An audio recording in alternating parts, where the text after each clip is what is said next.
영화에서 세미는 마침내 재벌 회사의 회장이 된다. 결국 세미는 자신이 받아 마땅한 것을 얻게 되었지만 그녀의 절친 혜진은 그녀와 가선영 사이의 치열한 전투에서 목숨을 잃고 말았다.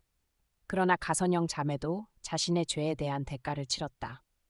가선영은 자신의 남동생에게 직접 살해당했고 가선우는 평생 정신병원에 갇히게 되었다. 세미는 정식으로 가선우 회장의 합법적인 상속인으로서 회장이 되었지만 과연 이것이 세미가 원했던 삶일까? 이 자리에 오르기 위해 그녀는 어떤 비극을 겪어야 했으며 사건의 전개는 어떻게 되었을까? 오늘 영상에서 그 내용을 공개하겠다. 마침내 3개월의 시간이 끝났다. 무창 마을에서 3개월간 숨어 지낸 시간은 아마도 세미의 인생에서 가장 즐겁고 행복했던 순간이었을 것이다. 하지만 올 것은 오게 마련이다. 그녀는 동민과 주원과 함께했던 행복한 꿈을 계속 이어갈 수 없었다. 왜냐하면 세미에게는 아직 완수하지 못한 약속, 즉 고가 회장과의 계약이 남아 있었기 때문이다.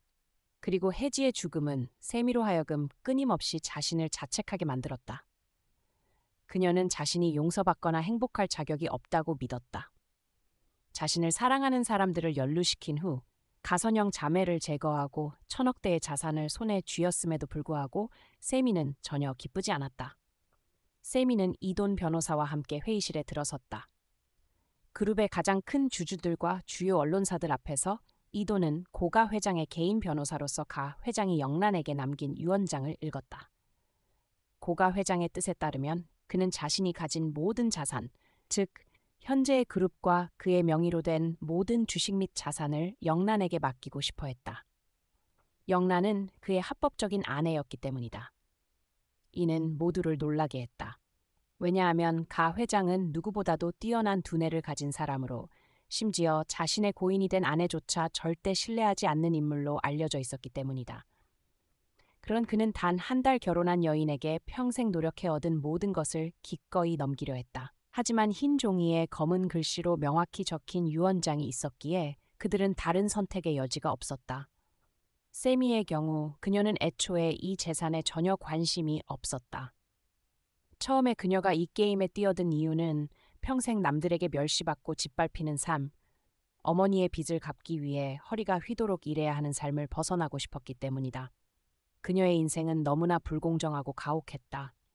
그래서 그녀에게는 다른 선택지가 없었다. 빚쟁이들에게 쫓기며 평생 도망다니는 대신 세미는 과감히 한판 승부를 걸었다. 이기면 그녀의 인생을 바꿀 수 있었고 지면 그저 운이 없었다고 생각하면 됐다. 어차피 그녀의 삶에는 잃을 것도 없었다. 그러다 세미는 동민과 주원을 만나며 진정한 평온한 행복이 무엇인지 처음으로 느끼게 되었다. 세미는 한때 동민을 더 일찍 만났더라면 모든 압박과 피로를 내려놓고 그와 함께 가장 가볍고 편안한 삶을 살았을 것이라고 꿈꿨다. 하지만 인생에는 만약이라는 두 글자가 존재하지 않는다. 그녀가 동민을 만났을 때 그녀 주변에는 이미 수많은 위험이 도사리고 있었고 그녀는 목숨을 건 게임에 휘말려 있었다. 그래서 세미는 동민이 자신 때문에 연루되는 것을 막고자 했다. 혜지의 죽음 이후 그녀는 자신과 엮이는 사람은 누구든 좋지 않은 결말을 맞게 될 것이라고 더욱 확신하게 되었다. 이것이 세미가 동민의 고백을 거절하고 도시에 돌아와 가선영 자매와 맞서 싸워 오늘날의 자리를 얻게 된 이유다. 한 기자가 세미에게 한국에서 손꼽히는 대기업의 회장이 된 기분이 어떠냐고 묻자 세미는 갑자기 마음이 멈춘 듯한 느낌을 받았다. 최근 일어난 일들이 느린 화면처럼 그녀의 눈앞에서 재생되었다. 먼저 가 회장의 죽음이 떠올랐다. 그는 평생 외부의 적들과 싸워 오늘의 자리를 얻었지만 말년에 그는 곁에 아무도 없었다. 자신의 집에서 홀로 외로웠고 악성암이 발병했을 때는 육체적, 정신적 고통을 혼자 감당해야 했다. 결국 그는 스스로 생을 마감했다. 그리고 가선영과 가선우는 가 회장의 재산을 차지하기 위해 평생 다투고 경쟁했다. 그들은 자신들의 자리를 얻기 위해 가족, 은인, 심지어 무고한 사람들까지 짓밟고 헤쳤다. 가 회장의 재산을 차지하려고 세미를 몇 번이고 궁지에 몰아넣었지만 결국 가선영은 자신의 남동생 손에 비참하고 고통스럽게 죽었고 가선우도 정신병원에서 공포와 광기 속에 평생을 보내게 되었다. 세미는 소름 끼치고 불안하며 두려운 마음을 느꼈다. 다음으로 그런 끔찍한 일을 겪게 될 사람은 자신일지도 모른다는 생각이 들었다. 그녀의 적은 가선영 자매뿐만 아니라 지금 그녀 앞에 있는 사람들, 심지어 그녀의 친어머니, 그리고 이돈 변호사일 수도 있었다. 이 생각에 세미는 공황 상태에 빠져 두려움에 휩싸여 자리를 떠났다. 그녀는 차를 몰고 도망쳤다. 돈과 명예의 정점에 있던 그 순간에.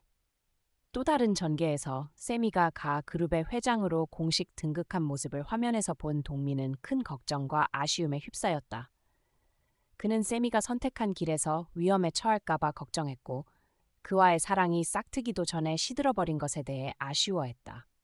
바로 그때 동민의 아들 주원이 소리쳤다. 아빠, 세미 누나가 도망쳤어요. 우리한테 오는 거 아니에요? 동민은 즉시 화면을 바라보았다. 세미가 겁에 질린 모습을 본 순간 그는 주원에게 말했다. 주원아, 주원아, 여기서 교장 선생님과 잠시만 있어. 아빠가 잠깐 나갔다 올게. 주원은 순순히 고개를 끄덕였다. 세미는 차를 몰고 도망쳤다. 어디로 가야 할지, 어디로 향해야 할지 몰랐지만 그 숨막히고 무서운 상황에서 벗어나고 싶었다. 갑자기 뒤에서 한 대의 차가 나타나 그녀의 차를 들이받았다. 백미러를 통해 세미는 자신이 추격당하고 있음을 깨달았다. 방송에 나온 후 그녀는 그녀를 죽이려는 자들의 표적이 된 것 같았다. 세미는 속도를 높였고 그들은 총을 꺼내 쏘기 시작했다. 세미는 공황 상태에 빠져 차를 몰고 도망쳤다. 하지만 한순간의 방심으로 세미는 난간에 부딪혀 차와 함께 공중으로 튕겨져 다리 아래 바다로 떨어졌다.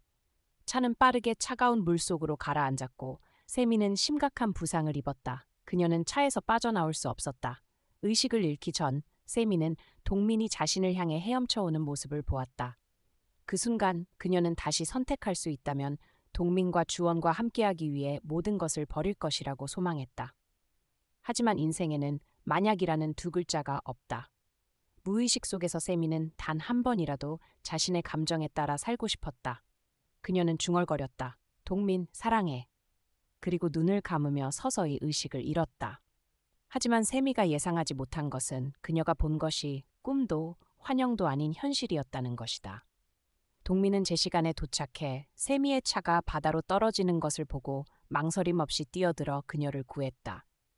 세미를 물가로 끌어올린 후 동민은 인공호흡으로 그녀를 살렸다. 세미는 깨어나 자신이 살아있음을 알고 동민을 끌어안으며 서럽게 울었다. 그녀는 이미 눈물이 마른 줄 알았지만 지금 그녀의 눈물은 멈추지 않고 흘렀다. 동민은 세미를 안으며 말했다. 이제 더 이상 도망칠 필요 없어. 영란은 죽은 걸로 하고 부셈이라는 이름으로 살아. 나와 무창은 언제나 너를 기다리고 있어. 우리 같이 돌아가자. 세미는 미소를 지으며 동민의 손을 꼭 잡고 무창 마을로 돌아갔다. 세미의 차가 바다로 떨어진 정보와 이미지는 순식간에 소셜미디어에 퍼졌다. 모두가 그녀가 죽었다고 생각했다. 오직 이돈만이 세미가 어디 있는지 알고 있었다. 하지만 그는 그녀를 고발하지 않고 조용히 세미를 응원했다. 회장의 모든 재산은 영란과 같은 불우하고 불행한 삶을 사는 이들을 돕는 자선재단으로 전환되었다. 전쟁은 끝났다. 그런데 갑자기 이돈 앞에 한 여성이 나타났다. 그녀는 고가 회장의 딸 예림이었다. 그녀는 죽지 않고 놀랍게도 돌아왔다. 과연 최종 보스는 누구일까? 이 결말에 대해 어떻게 생각하는지 영상 아래에 댓글로 남겨주세요. 안녕하세요. 다음에 만나요.